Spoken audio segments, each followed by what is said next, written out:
bonsoir. Oui, bonsoir.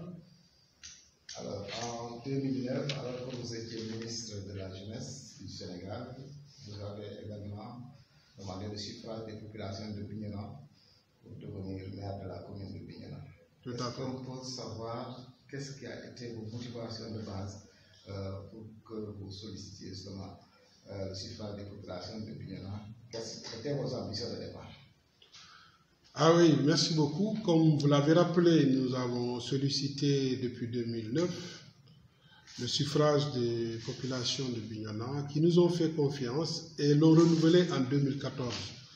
En 2009 comme en 2014, la motivation était la même, c'est nous mettre au service de notre commune.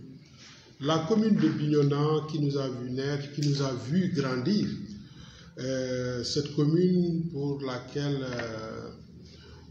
nous sommes engagés sur le terrain de l'action publique. En 2009, quand nous sollicitions le suffrage des Bignonois, c'est après avoir pris conscience de notre possibilité, de notre capacité à porter des ambitions innovantes pour la commune de Bignona que nous avons sollicité le suffrage des populations. Et depuis, nous sommes, avec les moyens à notre disposition, en train de mettre en œuvre ces ambitions pour notre belle commune. Justement, pour les populations de Bignona, les grands axes vraiment qui vous ont marqué et sur lesquels vous êtes engagé justement pour atteindre les objectifs que vous avez au départ? Bon, il s'agit des axes qui entrent dans nos compétences. Vous savez, on est au Sénégal dans le cadre d'une politique décentralisée qui donne aux maires des compétences qu'on appelle les compétences transférées. Donc, le maire ne peut avoir d'ambition que dans les compétences transférées. Et malheureusement, d'ailleurs, en passant, souvent, vous voyez quelqu'un critiquer un maire sur des sujets qui ne relèvent pas des compétences d'un maire. Quand aujourd'hui, vous voulez me critiquer sur des questions d'assainissement, alors que l'assainissement ne fait pas partie des compétences transférées, et vous posez un problème là où il n'y en a pas, parce que personne ne donne au maire les moyens de faire de l'assainissement. Donc, les ambitions de maire portent effectivement sur les compétences transférées. Et parmi les compétences transférées, vous avez la santé et l'éducation qui occupent le haut du pavé. Et depuis que nous sommes là, nous avons dans chaque budget fait des efforts importants pour la santé et l'éducation. D'abord en mettant pour la santé à la disposition des agents qui sont payés d'abord par nous, ce qui est important en termes de contribution, mais également en produits pharmaceutiques, en produits d'hygiène, mais également en carburant, en papier, en tout ce qu'il faut pour le bon fonctionnement de l'administration du centre de santé et des différents postes de santé. Je crois que ça, c'est important. Aujourd'hui, si vous faites un tour au niveau du centre de santé de Bignona, il y a un bâtiment qui a été construit pour servir de bloc opératoire. Parce que, comme vous le savez, il y a un fort plaidoyer qui est porté aujourd'hui par les populations de Bignona, mais aussi par les autorités de Bignona, pour qu'il y ait un bloc opératoire ici. En attendant que Bignona ne soit élevé, notre centre de santé ne soit élevé au rang d'hôpital, le plateau technique actuel doit être amélioré, notamment avec l'introduction d'un bloc opératoire. Et il se trouve que les travaux n'étaient pas finis. Il y avait beaucoup de choses à faire en termes de finition du bâtiment, la plomberie, l'électricité, la peinture, les fosses septiques, les fenêtres et les coulissantes en alu, les portes. Tout ça, la commune s'est engagée à les prendre en charge et les travaux sont en cours parce que pour nous, il faut rendre opérationnel ce bloc et tous les travaux seront finalisés dans quelques jours. Les techniciens sont déjà venus ici. Le médecin-chef de région est venu ici en compagnie de quelques professeurs de la faculté de médecine de l'université de Ziguinchor, en compagnie de chirurgiens, d'anesthésistes et de techniciens en matière d'intervention chirurgicale. Et tout cela, je pense, nous permettra très bientôt d'assister aux premières interventions chirurgicales ici, au niveau du centre de santé de Bignona. Vous avez là, parmi tant d'autres exemples, les preuves donc, de notre intervention dans le champ de la santé. Et au niveau de l'éducation, comme vous le savez, chaque année, nous accompagnons l'école au niveau de Bignona en dotant l'IF1 de Bignona, les différentes écoles de matériel approprié pour dispenser les cours dans de bonnes conditions. Comme nous donnons des fournitures scolaires aux enfants, chaque année, je crois que l'année où nous avons donné moins de matériel, où nous avons dépensé 10 millions. Sinon, c'est toujours plus de 10 millions que nous mobilisons en début de chaque année pour accompagner l'école. Bien entendu, tout ne peut pas être fait parce que nous n'avons pas les moyens de tout faire. Mais je pense que ce que nous faisons annuellement pour accompagner des secteurs aussi importants que l'éducation et la santé mérite d'être relevé. Et l'année dernière, ou cette année, quand je faisais le bilan de l'année scolaire passée avec l'inspection et le CODEC, c'est-à-dire le collectif des directeurs d'école, cette machine a permis de faire la reprographie en grande quantité et de façon rapide de toutes les épreuves pour faire des examens, des compositions de façon standardisée, c'est-à-dire donner les mêmes épreuves à tous les élèves des mêmes niveaux au niveau de la commune. Et je pense que cela a boosté beaucoup de choses au niveau de l'école et les directeurs d'école l'ont relevé et nous ont félicité, nous ont remercié vraiment d'avoir pensé doter l'école dans la commune de Bignona d'un matériel aussi important.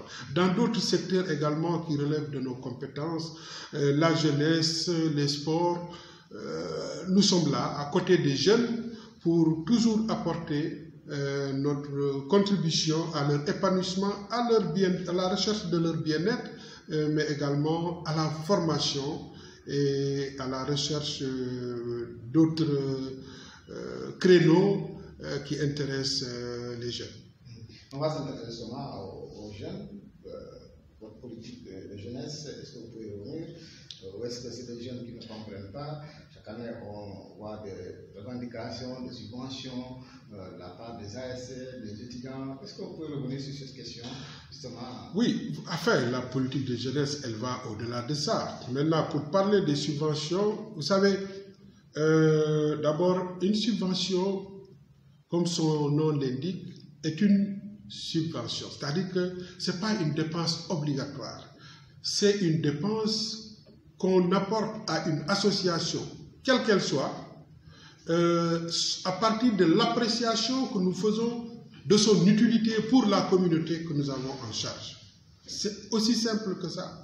Et maintenant, au-delà de la volonté de l'autorité municipale, c'est-à-dire du maire que je suis, il y a les possibilités de la commune doivent permettre de répondre à cette volonté du maire de soutenir une association. Alors, pour les ASC, il n'y en avait pas beaucoup. On se battait pour donner des subventions. Mais comme vous voyez, chaque année, il y a de nouvelles ASC. Et puisque moi, je ne veux pas subventionner des ASC qui sont entre Bassène, Badion-Koto, Château d'Eau, Medina Plateau, Manguili et Kadiamor, laisser les ASC de Tangori, que je considère comme faisant partie des zones de la commune et donc devant bénéficier des mêmes avantages que nos autres ASC, en tout cas de ma part, comme je le fais au niveau de l'école. Je rappelle qu'à chaque année, quand je donne du matériel aux élèves et aux écoles de la commune de Bignona, je fais la même chose pour les écoles qui sont dans Tamori Transgambia. Sur le plan de l'apport en subvention, je fais la même chose avec les ASC qui sont dans le Tamori.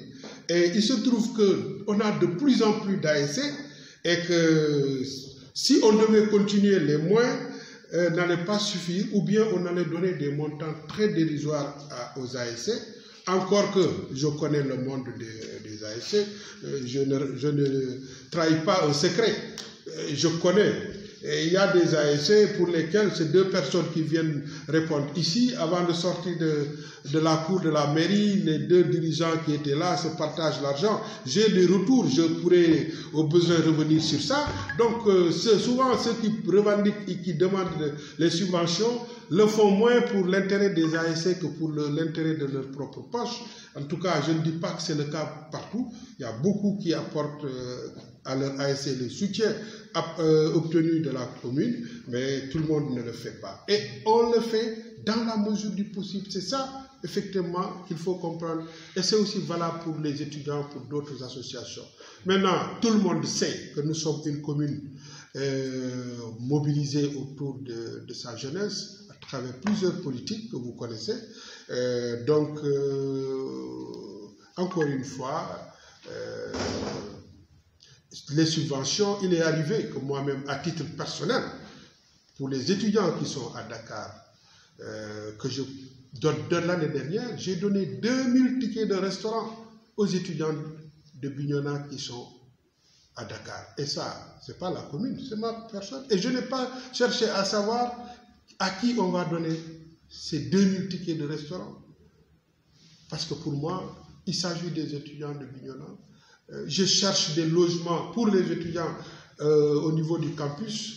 Je ne cherche pas à savoir qui loge là-dedans et qui ne loge pas là-dedans. Donc, nous restons et nous resterons au service de la jeunesse de Bignona. Alors, monsieur le maire, depuis la moitié de votre second mandat, on a vu que vous avez pris beaucoup d'initiatives. Vous avez dit même depuis la fin de votre premier mandat, beaucoup de projets de grande envergure, certainement pour atteindre les objectifs que vous vous êtes fixés au départ. Est-ce que vous pouvez revenir sur les grands projets, justement, de la commune de Bignona pour soulager, justement, les populations? Oui, les grands projets, il y en a tellement que je ne sais pas par lequel commencer. On va démarrer par l'économie. L'économie, bon, si vous voulez, alors ça peut peut-être nous renvoyer à la plateforme économique de Bignona, que vous connaissez et peut-être que vous devriez visiter à ce jour, et qui est partie d'un constat et d'une initiative de la commune de Bignona. Vous savez, vous allez entendre des jeunes dire « Oh, amuñu liggéey », c'est-à-dire on n'a pas d'emploi. Mais le problème, ce n'est pas parce qu'ils n'ont pas d'emploi, c'est parce qu'ils n'ont pas où travailler. Lorsqu'il n'y a pas de champ, on ne cultive pas. Pour cultiver, il faut qu'il y ait des champs. Or, à Bignona, il n'y avait pas d'usine, il n'y avait pas quelque part en dehors des marchés et de la gare routière, il n'y avait pas quelque part pour développer une activité économique. C'est ça la vérité. Encore que l'emploi, la création d'emplois n'est pas une compétence des communes. Ce n'est pas une compétence transférée aux communes. Ça aussi, un maire ou une collectivité locale, on doit le faire par rapport aux compétences que la loi lui donne. L'emploi n'est pas une compétence transférée. Mais néanmoins, la commune de Bignona a le mérite d'avoir réfléchi sur cette question et d'avoir initié un des projets aujourd'hui cités en exemple, pas seulement en Casamance, mais dans la sous-région ouest africaine. C'est la plateforme économique de Bignona. Voilà une idée qui est sortie d'ici, de la tête du maire et de ses collaborateurs. Je défie, je suis en train de parler à la presse, je défie quiconque de nous dire dans ce pays quelle est la commune qui a réfléchi et a mis en œuvre un projet de cette envergure orientée seulement autour de la création d'emplois, de la valorisation du potentiel local et de la lutte contre la pauvreté. Il n'y en a pas. Partout où cela a eu lieu, c'est un projet de l'État que l'État est allé construire dans une commune. Mais je connais bien ce pays. Un projet pensé par la commune qui veut créer plus de 1500 emplois, qui fait venir plus de 5 milliards. Je dis, je défie quelqu'un de venir me mettre sur la table une commune qui a eu un projet comme ça et qui l'a réalisé. Donc si nous le faisons, qu'on ne nous dise pas quand même qu'on n'est pas en train de nous battre. Nous sommes quand même champions dans certains secteurs. Aujourd'hui, quand on le démarrait, quand moi on théorisait la plateforme, certains disaient Amerao Kayout, le maire il rêve. Parce que les gens se demandaient où est-ce que nous on va trouver des milliards. Mais ces milliards, on les a trouvés. C'est vrai que ça nous a coûté beaucoup de déplacements, beaucoup de bagarres. Moi, j'ai payé de ma poche des billets Dakar-Washington. J'ai payé mon séjour là-bas pour aller discuter avec certains décideurs au niveau de la Banque mondiale, au siège, mais pour que certaines contraintes puissent être levées et nous permettre à la Banque mondiale de financer le projet de la plateforme. Ça, c'est même avant la création du PPDC, parce qu'après, on a été déversé dans le PPDC. Mais nous, tout le monde sait que quand nous, on parlait déjà de financement Banque mondiale, le PPDC n'était pas né. Et tous ces efforts, on les a fait. Moi, je n'ai jamais pris un centime de la commune de Bignona pour me payer un billet d'avion ou un séjour à l'étranger parce que je voyage pour le compte de la commune. Je me dis, j'ai une commune qui n'a pas de moyens, je me bats avec moi pour voyager, aller chercher des opportunités. Aujourd'hui, avec la Banque mondiale, vous faites ton tour, tout le financement est bouclé et les entreprises sont en train de faire, mais de construire des bâtiments immenses. Tous ceux qui passent sont surpris de voir qu'il y a vraiment à Bignona un projet de cette envergure. Et après, tu dis un peu des lenteurs, le retard. Oui, vous savez, on a connu un petit ralentissement dans les travaux. Ça aussi, c'était important de me relancer sur ça. Parce que sur quoi on s'était entendu avec la Banque mondiale, c'est que nous devrons régler le problème des terres sur lesquelles le projet devait être réalisé. Et la banque prend en charge toute la partie réalisation. Il s'est trouvé malheureusement que sur le site, il y avait des titres fonciers qui appartenaient à des personnes. Ces personnes ont décidé de nous les vendre, mais la Banque mondiale a considéré que tant que ces terrains ne nous sont pas vendus et mutés au nom de la commune, ce sont des terrains qui restent appartenir à ses propriétaires privés. Donc la banque n'était pas prête à mobiliser des milliards pour les construire sur des terrains qui n'appartiennent pas pour le moment à la commune de Bignona. Donc la Banque mondiale nous a demandé de régler ce problème et elle ne voulait pas se substituer à nous ou nous aider à trouver les moyens donc de réaliser cela. Et c'était des montants importants que la commune de Bignona avait du mal à trouver. Parce que nous sommes une commune pauvre aussi, il faut le dire. Ça a demandé beaucoup de sacrifices. D'ailleurs, c'est l'occasion pour moi de remercier son Excellence le Président Macky Sall, son ministre en charge des collectivités territoriales. Mais quand ça a chauffé, je suis allé voir le Président pour lui dire, mais Monsieur le Président, il faut nous aider, nous, à Bignona, à trouver les moyens de régler cette question. Il a donné des instructions à son ministre des collectivités territoriales. Si vous regardez la répartition des fonds de concours 2019 de l'État du Sénégal, il y a une ligne sur Bignona, on a mis compensation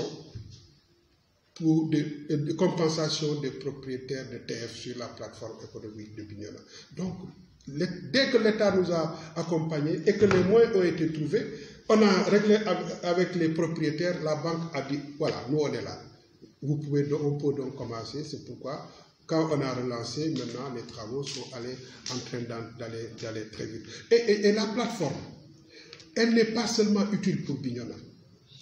Figurez-vous, aujourd'hui, on a les sociétés, les plus grandes sociétés qui font des jus dans ce pays sont venus me rencontrer parce que veulent s'installer sur la plateforme. Je dis bien les plus grandes sociétés. Imaginez n'importe laquelle que vous connaissez sont venus me voir. Vous pouvez en citer quelques-uns. Puisqu'on est à l'état de compétition, on les met en compétition pour choisir. Je ne veux pas trop citer de nom, mais retenez que toutes les grandes sociétés qui font du fruit ou qui veulent en faire, parce qu'il y en a qui n'ont pas, je vous donne par exemple, la Casamançaise est dans l'eau, n'a pas commencé, je peux au moins cet exemple, ils veulent commencer comme d'autres le font dans le jus avec force. Ils sont là, ils nous ont dit, on veut s'installer sur la plateforme. Mais chaque société qui veut s'installer, mais vous dit, c'est avec, parce qu'on leur dit, chaque société qui veut s'implanter n'a qu'à nous dire c'est quoi son investissement, la valeur de l'investissement à faire, la création d'emplois, c'est combien d'emplois au moins que vous allez créer.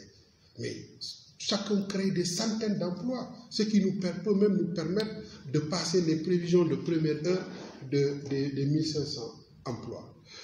Mais en plus de cela, ces sociétés nous disent, si nous nous implantons, notre défi, c'est qu'aucune mangue ne pourrisse dans le département de Bignona.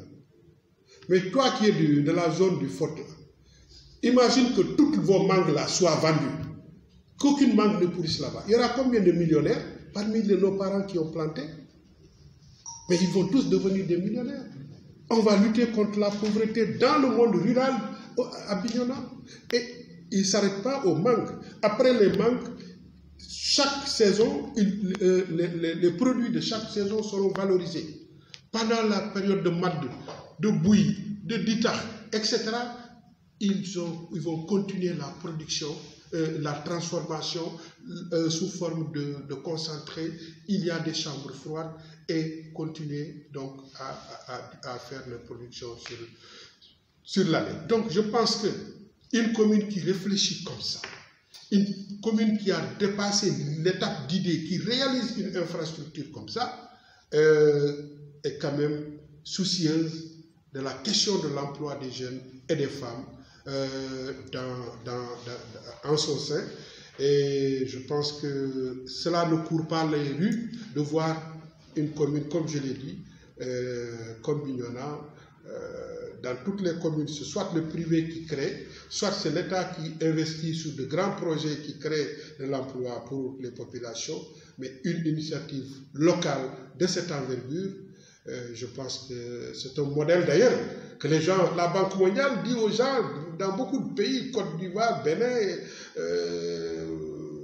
les Burkina, allez voir à Bignona.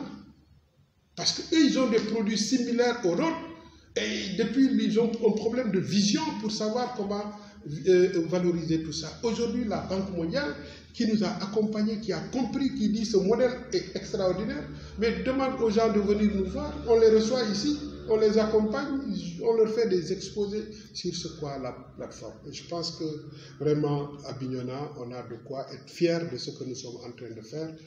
On n'est pas en train de s'auto-glorifier, on n'a pas dit que tout va bien. Il y a beaucoup de choses qui restent à faire, mais vous savez, on ne peut faire qu'avec les moyens qu'on a. Malheureusement, on n'a pas de moyens dans cette ville-là. L'essentiel de ce que nous faisons, nous allons nous battre pour trouver les moyens et les apporter. Et c'est pourquoi, quand vous rentrez, malgré tout cela, avec des choses bénéfiques pour la commune, vous voyez, voilà, quelques-uns assis sous l'arbre là-bas, à ne rien essayer, vous insulter tous les jours dans les réseaux sociaux. Voilà. Alors, à l'heure de l'évaluation, on va vous évaluer sur des questions les plus visibles, la combinaison. Quels sont vos projets à prendre aujourd'hui pour appréhender? Alors, vous savez, pour 2020, vous voyez, tout à l'heure, avant votre arrivée, je recevais l'entreprise qui va commencer les travaux d'implantation des lampadaires solaires qui sont dans la cour ici, dans la commune de Bignona. Nous avons un slogan qui démarre cette année et qui porte sur deux axes: Bignona clair, Bignona propre. Bignona clair, Bignona propre. Pour nous, Bignona doit être parmi les communes les plus éclairées. Bignona doit être parmi les communes les plus propres. C'est un défi. Pour l'éclairage, par la grâce de Dieu, comme je vous l'ai dit, on démarre dans quelques jours l'implantation des 500 lampadaires qui nous sont arrivés. Mais on ne s'arrête pas là. Moi-même, je dois effectuer prochainement des voyages pour rencontrer des partenaires dans certains pays qui ont des programmes solaires avec des ouvertures que nous essayons de saisir. Et avec l'espoir que ça va marcher parce que nous savons nous y prendre. Donc, je pense que tout cela mis avec ce que nous avons déjà, on va réussir à améliorer l'éclairage dans notre commune. Et en parlant d'éclairage, je voudrais vous rappeler que quand moi j'arrivais maire de Bignona, quand je partais à Kadiamor, les gens ils me posaient un certain nombre de doléances. La route qui passait devant les deux cimetières là, qui était difficile avec des trous, il était difficile même d'entrer dans les cimetières à partir du côté sud. Ça, c'était une doléance. L'éclairage dans le Kadiamor, c'était une doléance. Un marché dans le Kadiamor, c'était une doléance. À ce jour, je crois avoir réglé ces problèmes. Je pense que la route, on n'en parle pas. Cette question est derrière nous. Nous avons mis un marché à Kadiamor et quand on faisait l'éclairage de Kadiamor, on a amené le courant jusque dans les rizières. Ça aussi, c'est un projet de la commune de Bignona que nous avons mis en œuvre. Et je me rappelle un de nos doyens qui habitait Kadiamor depuis 20 ans. Il m'a dit, depuis 20 ans, j'ai construit, j'ai fait des installations dans mon bâtiment. Je me disais chaque jour, quand est-ce que je vais avoir le courant? Il me dit, aujourd'hui, il a fait l'installation, il a appuyé sur l'interrupteur, le courant s'est allumé. Il a dit cette nuit-là, il faut, il a tout fait pour me joindre, pour me dire merci. C'était émouvant, parce que pour moi, je faisais mon devoir. Mais voilà quelqu'un qui pense que l'attente a été tellement longue que si ma volonté et mon engagement venaient à apporter l'électricité dans son quartier, jusqu'à ce que lui, il branche sa maison, qu'il devait m'en remercier. Et peut-être qu'il m'entend. S'il m'entend, je le remercie moi aussi pour ce geste de reconnaissance des efforts que nous faisons. 500 lampadaires, c'est beaucoup, c'est peu pour une commune comme Bignona. Tout à fait. Alors, vous avez dit, vous êtes en parler avec des gens qui vont vous accompagner. Mais pour les 500 lampadaires d'abord, qui sont sur place, quels sont les sites qui vont bénéficier en premier? S'il y a des quartiers, lesquels? C'est tous les quartiers, hein. Il n'y a pas de quartier qu'on laisse. Il y a des axes qu'on a dégagés comme de façon prioritaire. Ils sont nombreux. Maintenant, il y a des axes qui sont très fréquentés, sur lesquels également le besoin de renforcer l'éclairage est là. Par exemple, la route là, qui traverse Bignona, la Nationale 5, depuis la station Total jusqu'au rond-point de Djouloulou. Par moment c'est coupé, par moment c'est sombre. On a dit ça ne peut pas continuer. Il faut mettre des lampadaires pour que jamais, même si la Sénélec a des coupures, qu'on ne puisse pas avoir donc de problèmes d'éclairage sur cet axe-là. C'est la même chose pour l'axe de Médina Plateau.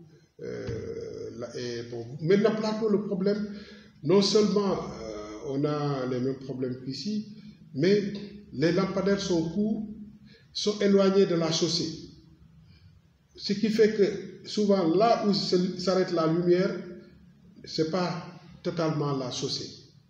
Or, c'est une route. Quelquefois, moi, je vois des jeunes rouler avec le Jakarta de façon extraordinaire. Nous avons pensé également renforcer. Et si vous prenez Bassem, les grands lampadaires s'arrêtent vers la famille Sagnan. Et de l'autre côté, vous avez les petits lampadaires comme Benna Plateau. On a dit qu'il faut harmoniser et régler le problème de l'éclairage. Certains sites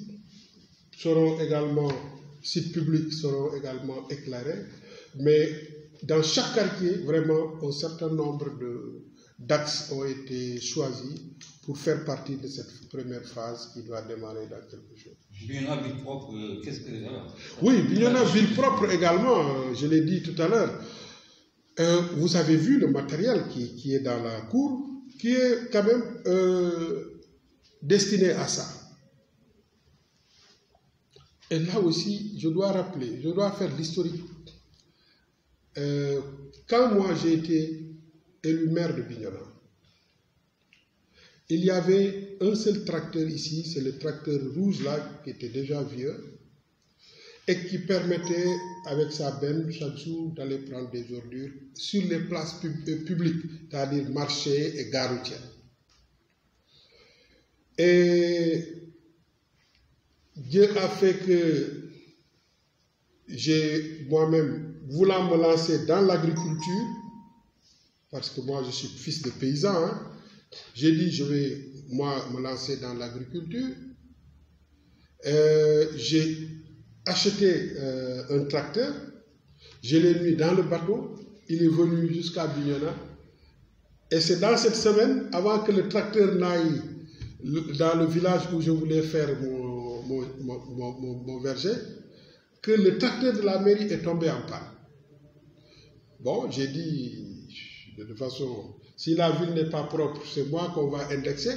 Je ne vais pas rester là à dire le tracteur est tombé en panne. C'est à moi de trouver les solutions.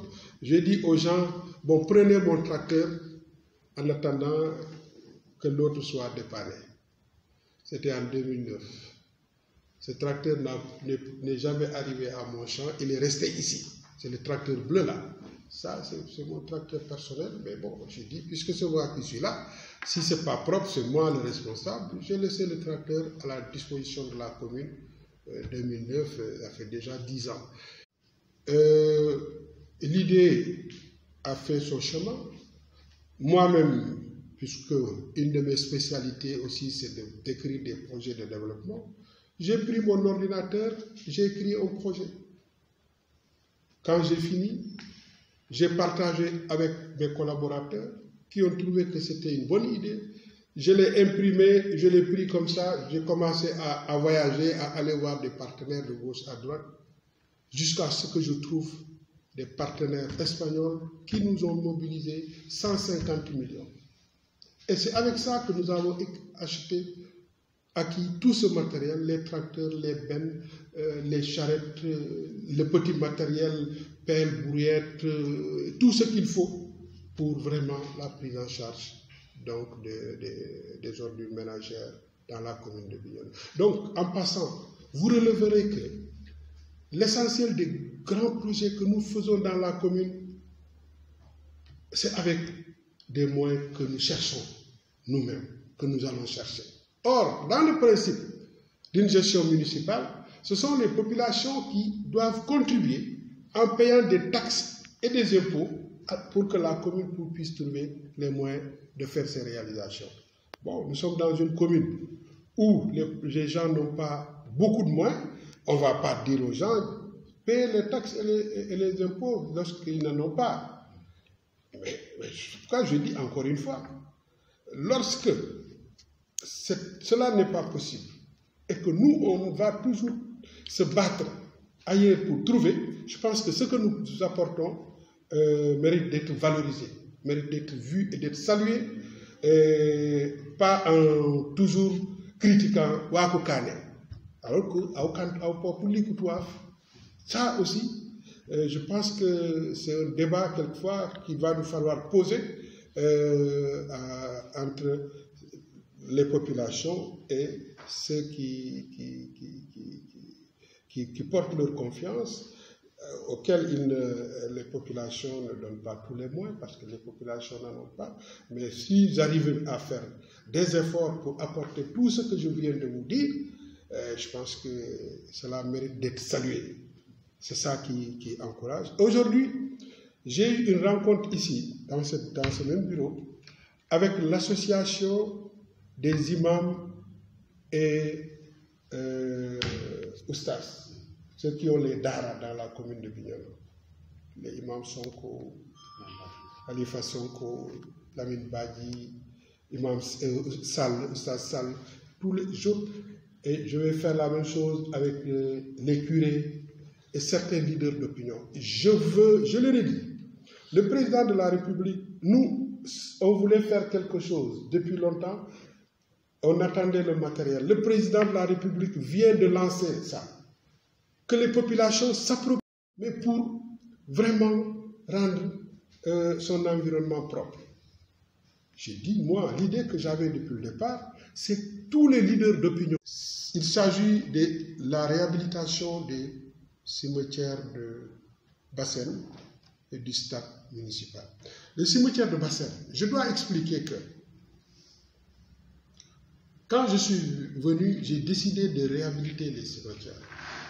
J'ai demandé qu'on me fasse des études pour savoir chaque cimetière demandait quoi comme moi. Mais il s'est trouvé qu'au niveau des cimetières de Bassène, le coût était énorme. Et nous, à chaque fois que le coût est énorme, pour la commune de Bignona, on est bloqué. Parce que c'est une commune qui n'a pas de ressources. C'est une commune qui n'a pas de moyens. En dehors des transferts de l'État, ici, on a 3 sources de recettes. C'est les 100 francs qu'on prend ici à l'état civil pour les extraits de naissance. C'est le peu qu'on récolte au niveau du marché et à l'entrée de la gare routière. Ce n'est pas beaucoup. Ça, quelquefois, à la fin du mois, si vous payez les salaires des agents, vous gérez quelques obligations au niveau de l'administration, il ne vous reste plus rien. C'est un problème. Je disais deux chantiers. Le second, c'est le stade municipal de Bignona. Parce que dans notre entendement, le stade municipal de Bignona allait être parachevé. Chaque année, on démarre le 1er janvier avec l'espoir que cette année, le stade départemental de Bignona sera terminé. Le 31 décembre, on constate que ce n'est pas fait. Ce que les gens doivent comprendre, certains disent notre stade, mais la commune de Bignona ne peut pas mettre 1 franc dans ce stade-là. La loi ne le permet pas. C'est ce que certains, ils parlent sans s'informer. Le stade départemental est un projet de l'État du Sénégal. Donc, la loi ne nous permet pas, nous, de prendre un seul centime, de mettre ça dans un projet démarré par l'État du Sénégal. Il y a dans ce pays, quand même, un code général des marchés qui ne permet pas, si nous, on doit réaliser quelque chose, on ne peut pas se lever comme ça et aller réaliser ça, même si on a les moyens. Il faut faire un appel d'offres, il faut choisir quelqu'un et il faut que tout se passe normalement. Et par rapport à ça, la DCMP ou l'ARMP ne peut pas permettre à la commune de Bignona, même si elle avait les moyens, de continuer un projet de stade démarré par l'État du Sénégal. Ce n'est pas possible. C'est interdit par le code. Ce n'est pas possible. Donc même le conseil départemental ne peut pas le faire. Il ne peut pas. Tout au plus, ce que le conseil départemental peut faire, ce sont des aménagements pour rendre praticable de temps en temps. Mais vous ne pouvez pas, parce que ce n'est pas votre marché. Vous ne l'avez pas lancé. Je ne sais pas si on se comprend. Alors, c'est pourquoi, moi, cette année, ce que j'ai dit, mais écoute, on a trop attendu et les jeunes de Bignona ont quand même besoin d'un stade amélioré, quoi. Qui a des conditions, toutes les conditions vraiment d'une bonne pratique du sport. Il faut que nous, communes, nous nous occupions maintenant de notre stade municipal. Et si, entre-temps, l'État venait à travers le ministère des Sports à terminer le stade départemental, mais ce n'est pas trop pour la jeunesse de Bignona d'avoir 2 bons stades, hein, ce n'est pas de trop. Mais si ça tarde, au moins, nous, on aura offert. Effectivement, nous avons été avec le ministre en charge du logement il y a 2 ou 3 jours à Ziguinchor pour parler de ce projet de 100 000 logements lancé par l'État du Sénégal. Et nous avons remercié le ministre qui a choisi Ziguinchor pour la première sortie après le lancement national. Et pour réaffirmer qu'au niveau de Bignona, nous sommes prêts à accompagner le projet. En délibérant pour mettre à la disposition des demandeurs qui entrent dans le cadre de ce projet, parce que s'il faut que la personne achète le terrain et que le coût du terrain rentre dans le financement, cela risque de faire coûter plus cher le projet.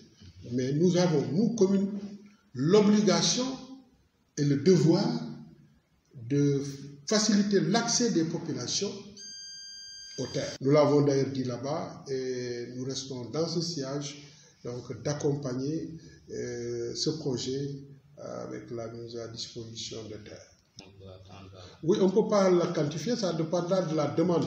La dernière, je crois qu'on était un peu autour de 600 demandeurs, hein, un peu moins de 600 demandeurs. Ben écoute, on fera dans la limite des possibilités de la commune, parce qu'il faut dire que la commune de Bignona a atteint ses limites avec Tangori, est en train d'atteindre ses limites avec Niamon. Du côté de Signa et de Djouloulou, on ne peut pas progresser parce qu'il y a le cours d'eau. Donc, on ne fera à la limite de ce qui est possible, mais vraiment sans reculer sur ce qui est possible. Les rumeurs par rapport au rattachement de Tangori à la commune de Bignona et certains villages également, c'est une information où vous ne travaillez pas là-dessus? En fait, c'est que dans le cadre de la révision des limites des communes, avant même l'acte 3 de la décentralisation, le président avait demandé que certaines anciennes communes qui étouffent maintenant, il n'y a pas que Bignona, Ziguinchor a les mêmes problèmes, Fatigue a les mêmes problèmes, Podor a les mêmes problèmes, j'ai entendu Mme Aïssata Tall Sall poser le problème, tous les maires des anciennes communes ont ce problème d'atteinte des limites traditionnelles de leur commune, et il y avait le projet de les élargir. Des études ont été faites et qui ont mis beaucoup d'autres villages qui entourent la... Parce que l'idée que nous avions, c'est toutes ces places que nous allons aménager, de mettre du Wi-Fi au débit pour que les gens qui viennent puissent se connecter. C'est une étude qui est en cours, parce que certains m'ont dit, si c'est trop accessible, certains gosses vont passer la nuit là-bas au lieu de regarder leur cahier. Et je pense que c'est une bonne idée. On va voir, peut-être rendre ça fonctionnel pendant les vacances et à l'ouverture des classes, éviter ça, parce que pour nous aussi, les études des enfants passent avant toute autre chose. L'autre question, c'est nous avons constaté que des quartiers comme Bassène, comme Mangueline, se vident de ces populations qui vont ailleurs trouver des terres, parce que tout simplement il n'y a pas cette commodité de vie. Alors, quelle politique aujourd'hui faudrait-il mettre en place pour permettre à ces quartiers de revivre comme avant, et également l'ancien marché de Bignona? Le projet, mais vous voulez forcément qu'on réalise. J'ai dit, on trouvera les moyens, mais je tiens, je vous ai dit que même si je venais à mourir, restons ici. Vous savez pourquoi? Le marché est mort parce qu'il n'y a pas d'activité derrière le marché. Imaginez, si on arrive à atteindre le niveau prédit en termes de création d'emplois, c'est-à-dire les techniciens qui nous ont accompagnés par la suite dans l'élaboration de la plateforme, si vous regardez le projet, on dit minimum 1500 emplois directs. Emplois directs, c'est ceux qui vont être employés. C'est-à-dire que les emplois directs, ce sont les emplois qui concerneront les gens, les producteurs, les transporteurs, etc. Mais si tout ce monde doit être ici, mais le quartier là, il va revivre. Les gens, ils vont se réveiller à Tamori le matin, à Medina Plateau, à Badionkoto, à Château-d'Eau, parce qu'ils travaillent ici et ils vont se diriger vers là. Ils vont prendre des Jakarta, ils vont prendre des taxis, ils auront besoin de manger, les restaurants sont à côté, ils vont acheter des billets, des choses, ils entrent dans le marché qui est à côté, mais le marché va vivre. Parmi ceux qui vont travailler, il y en aura qui ne seront pas de Bignona, comme dans toute usine créée dans ce pays. Et si vous allez dans toute autre usine, vous trouverez des enfants de Bignona. Ici aussi, les usines vont employer mais des gens qui ne sont pas de Bignona. Mais ils auront besoin de louer des maisons, des chambres, comment on les appelle, des appartements. Mais Manguili et Bassène vont revivre. Et ça, moi, c'est une idée que j'avais vue depuis le début, parce que aussi, gérer une commune, c'est avoir une idée d'aménagement. Moi, cette idée, elle était claire dans ma tête depuis le début. C'est aujourd'hui que les collaborateurs comprennent, ils disent, ah, le maire à Concon, mais c'est comme ça. Moi, je savais que pour faire vivre cette zone, il fallait que la plateforme soit construite là-bas. Et désormais, quand la plateforme sera finie, on aura une grande activité ici. Là-bas, le marché de la gare routière, on aura une activité. Nous sommes en train de travailler à faire monter en puissance le marché de Kadiamor. Il y a même un projet de délocalisation de la gare routière de Bignona. Nous avons déjà discuté avec les transporteurs sur ça. Nous sommes en train de discuter avec l'État du Sénégal dans le cadre du projet de réalisation de la RN4 qui sera réhabilitée de la frontière gambienne à Mpac, que une nouvelle gare routière soit réalisée à Bignona, mais à l'entrée cette fois-ci de Bignona. L'idée que nous avons, c'est de faire reculer le marché. C'est-à-dire le site de l'actuelle gare routière, nous pouvons l'utiliser pour agrandir le marché et faire reculer le marché, mais construire un marché moderne même en hauteur. L'objectif, c'est d'éloigner les gens le maximum possible de la... puissent voir ces projets se réaliser. Mais aussi que les projets que nous avons en commun pour la commune puissent se réaliser. Et pour cela, les cœurs doivent aller dans la même direction. Et ça, Dieu peut nous y aider. Par exemple, je vous ai parlé tout à l'heure du projet de gestion des ordures ménagères. C'est un projet dont le succès dépendra de l'appropriation. Nous aider à ce que tout le monde comprenne qu'on ne le fait pas pour Lamine Keita, on ne le fait pas pour quelqu'un d'autre, on le fait pour Bignona qui nous est commun. Et je souhaite vraiment que chacun puisse le comprendre et que toutes nos ambitions pour le développement de Bignona puissent se réaliser. Tous les projets que je viens d'évoquer ici, parce que on peut avoir des ambitions, on peut avoir des projets, on peut même avoir les moyens de les réaliser, mais l'homme ne fait que proposer, c'est Dieu qui dispose au grand bénéfice de nos populations.